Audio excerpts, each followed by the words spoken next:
নমস্কার, আশা করি সকলে ভালোই আছেন।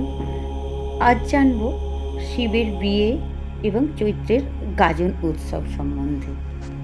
সৃষ্টির রক্ষার্থে ও মানুষের কল্যাণে বৈরাগী ও সমাধিস্থ শিব সংসারী সেজে পার্বতীর সাথে গৃহধর্ম পালন করেন।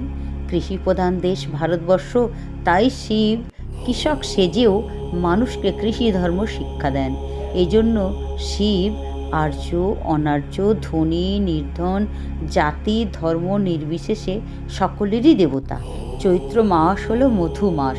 এই মাসে শিবের বিয়ে হয়েছিল লীলাবতীর সাথে।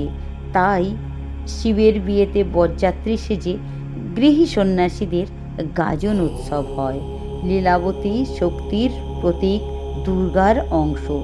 শক্তি সঞ্চার, রোগ শোক নিবারণ ও ধনধান্য অর্জনের জন্য চৈত্রের গাজন উৎসব।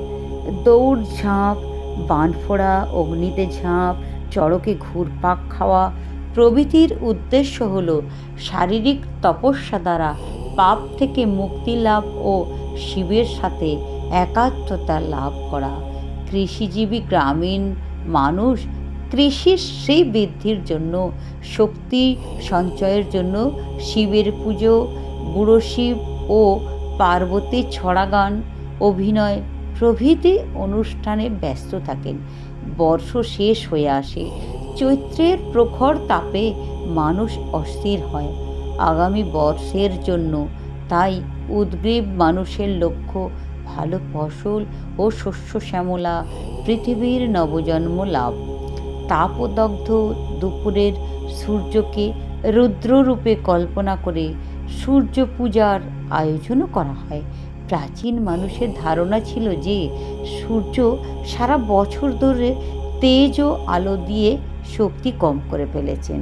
তাই গৃহের আপন দেবতাকে মানুষ নিজের বুকের রক্ত দিয়ে বাঁচিয়ে রাখতে চান।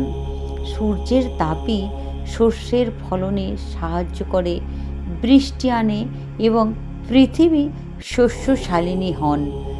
তাই নিজেদের বাঁচার তাগিদেই সূর্যকে বাঁচাবার চেষ্টা, এবং এই জন্যই চড়ক পূজা, সূর্য পূজা প্রভৃতির আয়োজন করা হয়। শিবের আর এক নাম রুদ্র। দুপুরের সূর্যকে রুদ্ররূপে কল্পনা করে তার পূজা করা হয়।